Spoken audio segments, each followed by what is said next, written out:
foreshadowed earlier this week by the Managing Director of the Society, Mr Frank Wotherspoon. Mr Wotherspoon said that despite the Society's strong financial position, the rise was inevitable to maintain its policy of being a consistent source of home finance.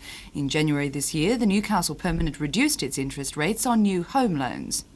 The reality is there has been a squeeze on margin, there has been a squeeze on profits. Something had to happen, and the decision was made at the board meeting yesterday that all existing and new loans will rise by 0.5% from the 1st of August. What is this going to mean to the average borrower? In terms of the average new loan, it will cost about another $13 or $14 per calendar month. For the average existing loan, probably $8 or $9 additional per month. However, the other local major building society, the Greater Newcastle, say they are continuing to monitor the situation but have no plans at this stage to raise their interest rates.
The convoy of circus trucks, caravans and wagons found its way to the International Sports Centre site this morning. First out were the horses, welcoming the chance to stretch their legs. One of the many stars is this horse, Torres. The camels had their first glimpse of the city too, and it must have met with their approval. But the lions had to stay put safely in their cages.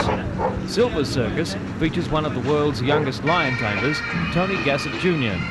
In no time, the first 10 pegs were being driven into the ground, and the big top goes up tomorrow. Tommy What's the Hanlon magic Jr., of a circus? well known What to keeps you television involved? audiences Keeps me away 15 from years her. ago, She's in Melbourne takes a now keen drinking. interest in both No, the showbiz really. and the financial side of the circus. Will Tommy Hanlon Jr. ever put his feet up and say, that's it? The only way I'll put my feet up is when I'm in a box. No, I'm a firm believer in if you keep your mind occupied, you stay healthy and happy and all. And, like, I'm 39 now, and I'm not ashamed to admit it. But, what a dirty laugh. But it's a great life, and it's a fresh air and outdoors and children and animals, and I love both of them. And you couldn't ask for a finer way to make a living.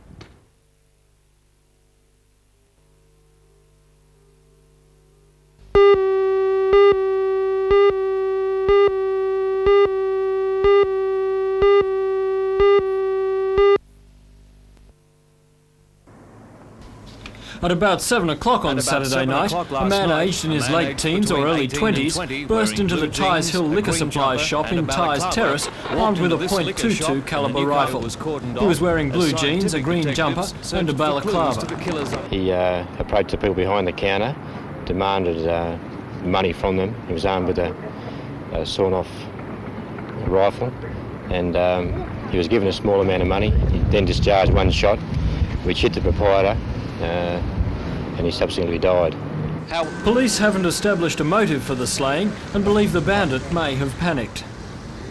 He seemed reasonably agitated at the time, and he ran out of the store and into a laneway, and that's the last that he was seen of. The dead man was 62-year-old Gordon Leggett of Jesmond. His wife, son and daughter-in-law were in the store at the time, but were unharmed by the gunman.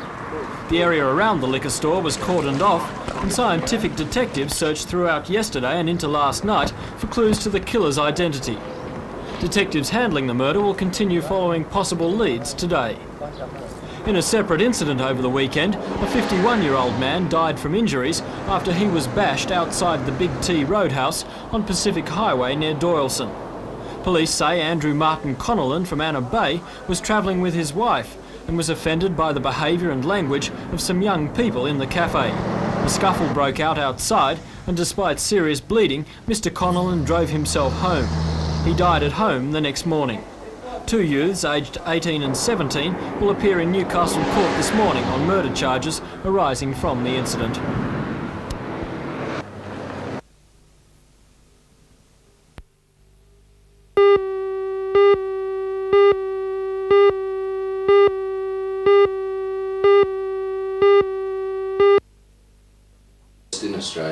Dr Moffat has been with the Royal since 1965, but only started the Diabetic Education Centre in '72. At that time it was the first of its type in Australia and still is the largest.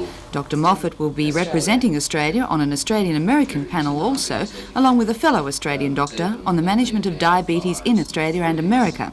He dismisses any suggestion that the invitation is a personal honour, however, saying the honour to Newcastle is more important. I'm very pleased for the Hunter Valley that this has been chosen to represent all of Australia at this conference. How important are conferences such as this to diabetes? If you took these away and you took away contact of diabetic specialists with other diabetic specialists, everything would die. We're equal to the Americans and have ideas that they don't have.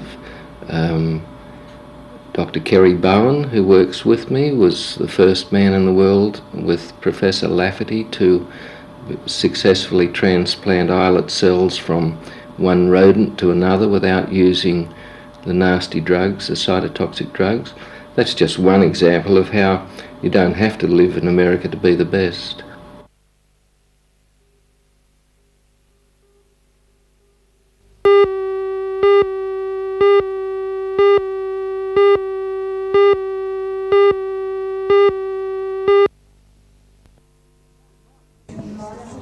In March this year, Lake Macquarie democratically elected the first youth council to be established in this way in Australia. Since that time, the members of the council have busied themselves setting up the council's infrastructure and establishing proposals to help youth in the area. The youth council was set up to operate in much the same way as the city council, but with an emphasis on working principally for youth. But unlike the city council, the youth council is suffering from a lack of people coming forward with proposals. Last night at their council meeting, Youth Mayor James McIntyre made an appeal for local youth to come forward and in this way help the council better serve youth in the area. We haven't really got the support from the community and from the youth that we really would desire.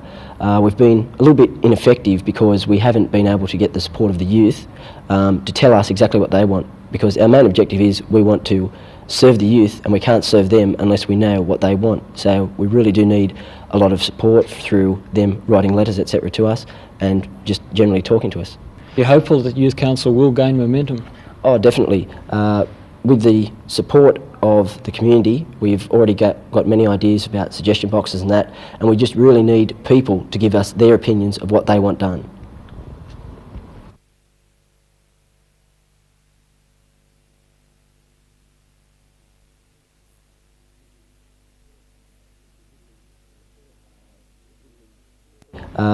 With the support of the community, we've already got many ideas about suggestion boxes and that, and we just really need people to give us their opinions of what they want done.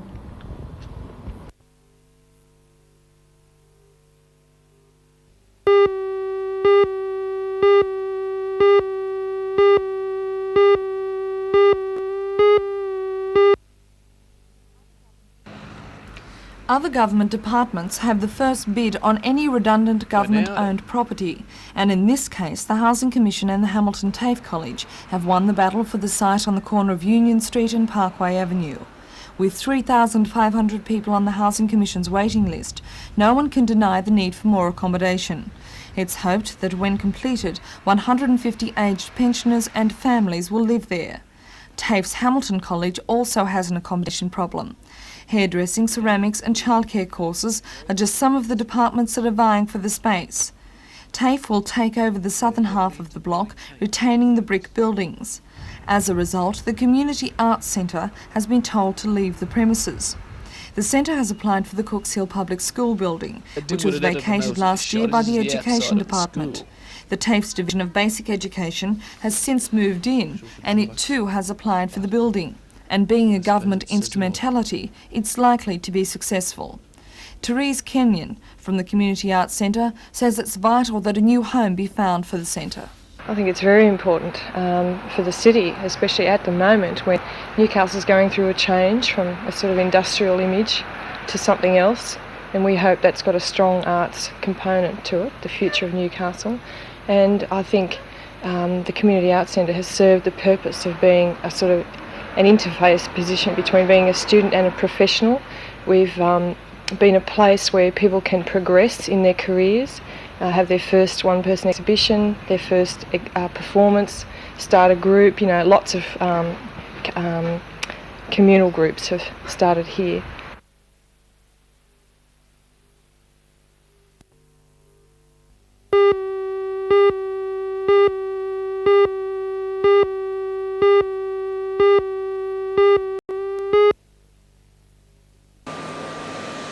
"62-year-old Gordon Leggett was shot in the chest by an armed robber demanding money from the till. The post-mortem says Leggett died from a gunshot wound to the heart. Leggett and his son Neil were working at the counter of the drive-in section of the bottle shop when the young man, dressed in jeans, jumper and wearing a green balaclava, wielded a .22 caliber shotgun. About $60 in notes was stuffed into a Blue Airlines bag. The offender ran up a nearby lane where most of the money was found. It appears the killer got away with nothing for his troubles. This morning, police divers were searching Throsby Creek. The weapon and bag are missing and would provide vital clues. Police say it was a desperate and rash robbery attempt. The Drug Law Enforcement Bureau has also been called in to assist in locating the murderer. Late this afternoon, Detective Sergeant Jim Young announced the next move in trying to solve this cold-blooded murder. The public is cooperating with us. We're getting quite a lot of phone calls and a number of leads are being checked out. Tell us about the chance that you might be able to put together an identikit picture. Yes, we're trying to compile a dummy of the person with us wearing similar clothing that hopefully will be able to be viewed by the public.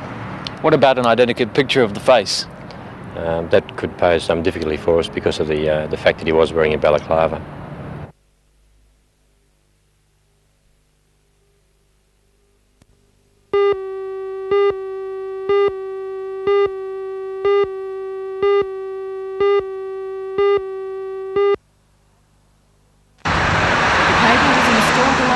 Strait in Merriweather. The installation group forms part of a project team assembled by Telecom to install the new system in several areas throughout the state. In Newcastle, STD services will be upgraded north and south of the city via a computerised exchange at Hamilton. Digital communications for businesses will also be available. The Australian-designed cable consists of hair-thin fibres of glass, only 0.05 of a millimetre in diameter. District Manager of Telecom, Hedley Ingham, explains its advantages. The cable itself, is being non-metallic, is not susceptible to interference. It's also less likely to be affected by any lightning strike. And more importantly, I suppose, from an economical point of view, it's cheaper than coaxial cable. After the work in Newcastle is complete, Telecom will install fibre cable between Sydney and Melbourne starting in January as a bicentennial project.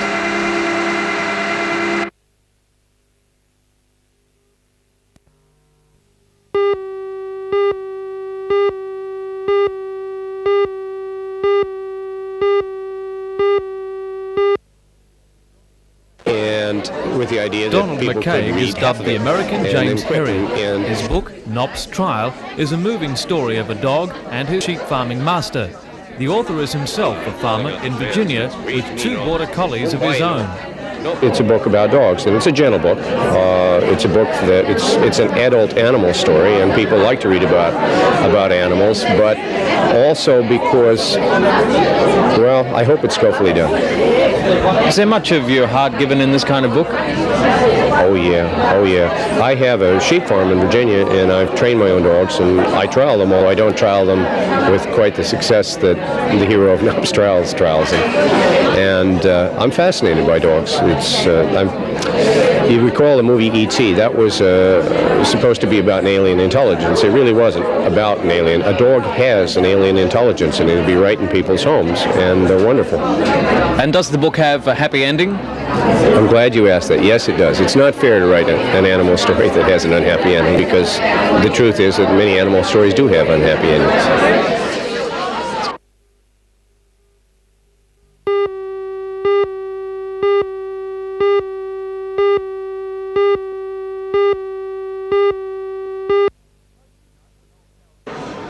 Opening night, an Old Cowards comedy, Private Lives, at the Civic Playhouse was a tremendous success. It played to a full house, and the general response from the audience was more than favourable.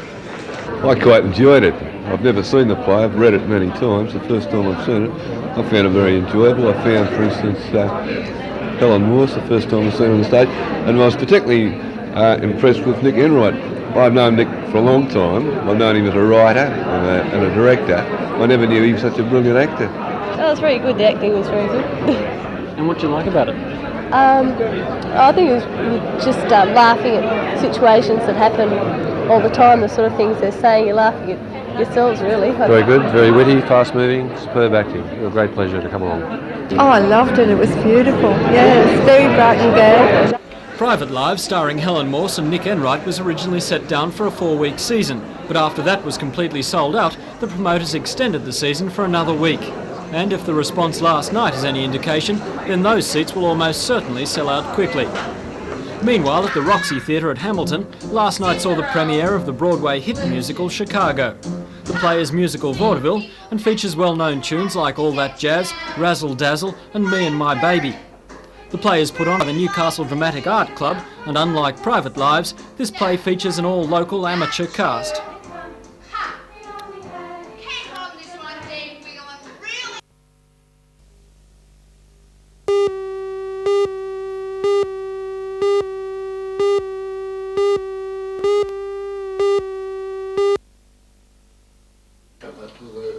William Lee is originally from New Zealand and had his first work exhibited at the age of 9. On display at the Von Berto Galleries from tonight are his 31 oil paintings of various scenes from Newcastle to Venice and Paris. I think what I like very much landscape work. It's you're able to impart the atmosphere of the area, and after all said and done, it's a spiritual quality, isn't it? His wife, Eileen Farmerley, specialises in a much softer medium watercolour, preferring the wet-on-wet style, which uses watercolours on already wet paper. In the last 6 years I've concentrated on watercolours. I did them very many years ago, but I did them the academic style of drawing everything first. Now I don't draw a pencil line. I do a sketch and then refer to it if I'm not on the subject to do the painting. But I do it all as I used to do oils, just dark masses and light masses without any drawing, and I like doing it. It's much more exciting that way.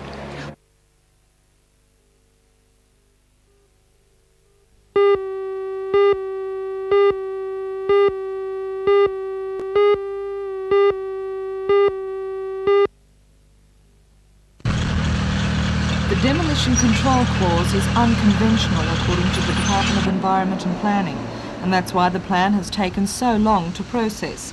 But Environment and Planning Minister Bob Carr says after discussions with the Administrator Colin Saunders, he agrees that it is required.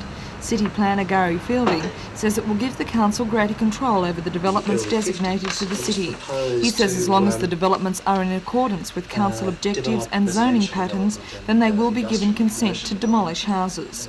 All it is, it's just there so that Council can have a greater say than it has hitherto in what areas should be developed for non-residential purposes. It won't mean that houses in the inner city can't be demolished at all. It will just mean that council will assess each proposal on its merits and determine then which ones should be demolished. According to the Catholic Education Office, the demolition control clause can't affect the extensions to St Francis Xavier College. That's because all but one of the houses have either been demolished already or will be torn down in the near future. The plan, which incorporates Carrington, Hamilton and Cooks Hill, is an update of the 1955 Northumberland County Plan. Obviously these suburbs have changed over the past 30 years, and so the administration has decided to take these changes into account. Houses in Bourke Street, Carrington, which were under a heavy industrial zoning, will now be residential. Homes in Railway Street, Cooks Hill, which were zoned commercial, will also be rezoned residential, and a clarification of mixed zonings will be made in Hamilton. City Planner Gary Fielding. The major changes will relate to the residential areas of Newcastle, the inner city area of Newcastle, in that the plan will give a greater recognition to the residential role of inner Newcastle and assist council in its population maintenance objectives and a general desire to improve the environment of the residential areas.